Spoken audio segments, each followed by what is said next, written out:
好，大家好，今日係5月15號，而家係晚上嘅6點鐘。之前呢，同 David 就做咗個系列，未做完嘅嚇。嗰個系列呢，就係講點解會有今時今日嘅中國。咁當然有今時今日嘅中國，其實係有好多元素㗎。我曾經講過，例如我哋中國有好幾位嘅領導人。咁當然有啲重要性冇咁高㗎嚇，咁而我心目中最高嗰幾位呢，就包括咗毛澤東、鄧小平同埋習近平。咁除咗呢啲領導人之外呢，其實仲有譬如嗰個政制問題，我其實都講咗好多次，我話西方嗰啲政治體制呢，係趨向一個不穩定嘅政治格局㗎。因為幾年就選一屆，而佢係多黨制嘅話呢，咁即係話今年可能係咁，下年係咁，所以嗰個政治穩定性係唔高㗎。點都好，當我哋講呢個嘅毛澤東嘅時候，咁少不免一定會講到毛澤東所犯下嘅錯誤。咁喺同一時間，亦都提到有一位好重要嘅人物，就係周恩來。老老實實，其實我對周恩來都有一定嘅理解，因為我都有買過一啲書去認識周恩來。講明先，我就唔會係某一邊嘅，雖然我係愛國嘅，但係我都會睇下唔同類型嘅書，因為集中某一類嘅立場嘅書呢，其實係好有問題嘅。點都好，我見到其實有唔少人呢係對周恩來係極之負評嘅。可能你會問，點解會負評周恩來嘅？其實我頭先話有唔少人係唔中意周恩來，但係似乎亦都有唔少嘅人係相當之中意周恩來。佢哋會話周恩來係人民嘅總理。咁當然，到底周恩來係點樣嘅一個總理呢？點樣嘅一個人呢？咁好難講嘅，唔同人有唔同嘅睇法。點解會有咁嘅情況呢？因為佢企咗喺毛澤東嗰邊，而呢個亦都係唔少人對佢予以攻擊嘅一個原因之一。點解企喺毛澤東嗰邊就會被人攻擊啊？因為毛澤東有好多有問題嘅政策，我諗唔使講，最重要嗰個就係文革。而喺文革呢件事上面，周恩來係支持毛澤東嘅。咁當然我亦都曾經講過，我話塞翁失馬焉知非福。其實文革亦都真係有佢可取之處。不過點都好，我哋今集呢係講周恩來。有唔少人認為周恩來佢可以逆毛澤東旨意，可以憑住佢良心做事。如果佢真係咁，佢真係人民嘅總理啦。可惜嘅係，佢竟然助紂為虐，幫毛澤東去推行文化大革命呢件事。最近呢，我就參加咗一個 course 入邊呢，其中一個要讀嘅呢，就係《羅織經》。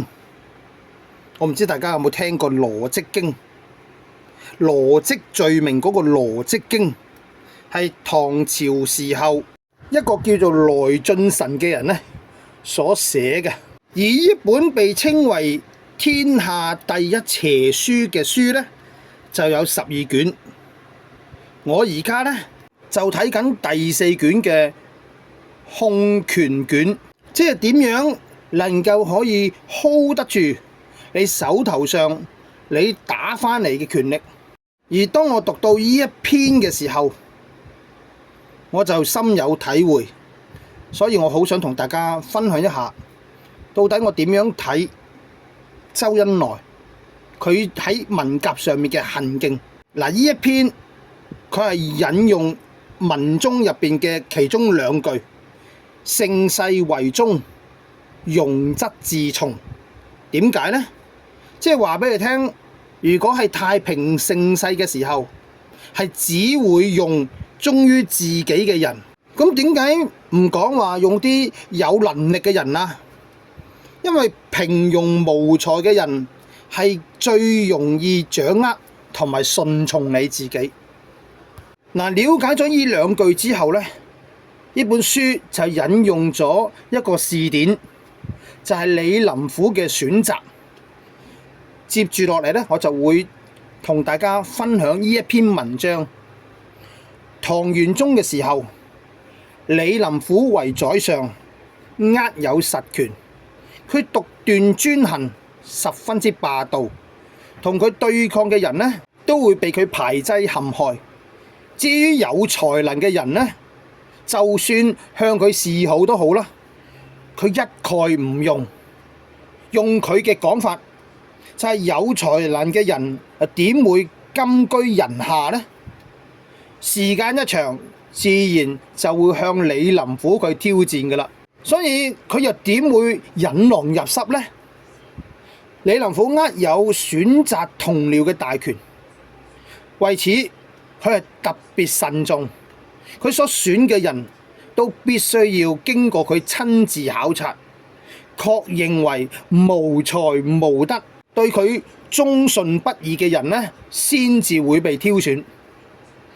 陳希烈被人推薦，李林甫考察佢嘅時候問佢：你有乜嘢才學啊？竟然夠膽嚟坐呢個位？陳希烈係一個好膽小怕事，但係又好迎合巴結嘅小人。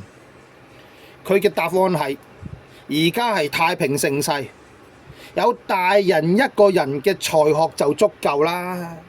下官又點敢有啲咩才學呢？一切為大人為尊，下官盡在奉命行事而已。李林甫聽到之後當然開心啦，但係嗰把口仍然話：既為眾臣，當為皇上效忠。我嘅意見如果有啲咩問題，你唔需要顧忌，直斥其非就得㗎啦。陳希烈嗰把口當然係應承啦，但係實際上係十分之識趣嘅。當佢俾李林甫揀中咗之後，佢對李林甫真係唯命是從，完全係唔會講半個不字。李林甫亦都樂於讓佢應付其他人。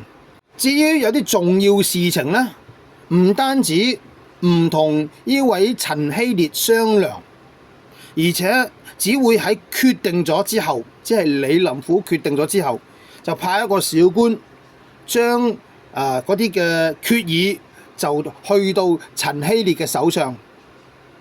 陳希烈對於檔案嘅內容睇都唔使睇，更加唔使講有咩問題，佢只會對送文件嗰個小官講一句話：我喺邊度簽名啊？嗱，佢咁聽話，李林甫自然就係大權獨攬，高枕無憂。至於陳希烈呢，其實係有好多人向佢告發，但係李林甫總係為佢辯護，極力偏袒。有人好唔明白咁樣問李林甫：陳希烈不學無術，私為素餐，又同大人非親非故，大人點解對佢咁好呢？李林甫笑而不答。更加離譜嘅係，有一個大字都唔識嘅武夫朱仙客，亦都俾李林甫招至麾下。朱仙客全無機心，而只對李林甫感恩大德。凡有政務要事，佢就係講一句：照李大人所講嘅做啦。好啦，講到呢度，我哋嘗試睇返之前所提到嘅一啲內容。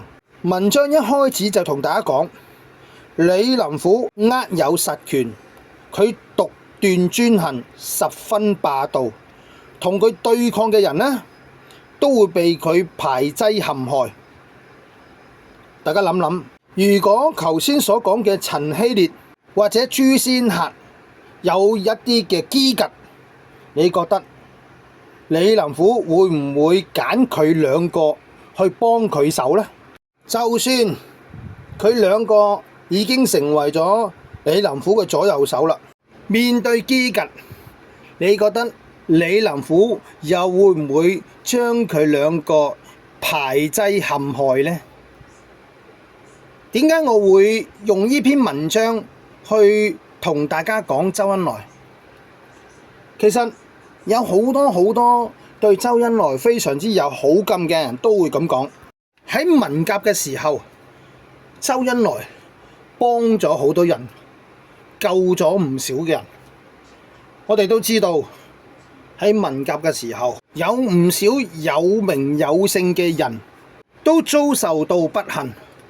咁當然有人會堅持佢可以唔助紂為虐㗎，佢可以直斥老無其非㗎。當然佢的而且確可以咁做。我哋成日都講大丈夫有所為有所不為。對於一啲我哋唔認同嘅事，我哋的而且確係唔應該做，亦都唔應該勉強自己做。不過如果周恩來真係咁做，咁相信毛澤東一定會好似對付其他受害者咁樣，將周恩來排擠陷害。咁如果真係咁，我想問下大家，原本俾周恩來救嗰班人喺咁嘅情況之下，佢哋會唔會都一樣不幸咁樣離開呢個世界呢？因為連周恩來都瓜老襯。當然你可能會話，如果反對毛澤東嘅唔止係周恩來，而係千千萬萬嘅中國人，咁毛澤東咪可以收皮咯。我想同大家講，有早知就冇乞兒，歷史就冇咁多嘅如果嘅。再者，毛澤東佢的而且確有好犀利嘅手段。我哋唔好講當時，我淨係講而家，都有唔少嘅人對毛澤東係相當之尊崇。所以如果周恩來當其時候真係一腔熱血去反對毛澤東，咁我絕對相信應該有好多人係會因為周恩來呢個舉動而離開呢個世界。咁當然你仍然可以係負評周恩來，畢竟好多人對政治仍然係睇成童話故事。今日分享到為止，希望大家鍾意條片，多謝你，再見。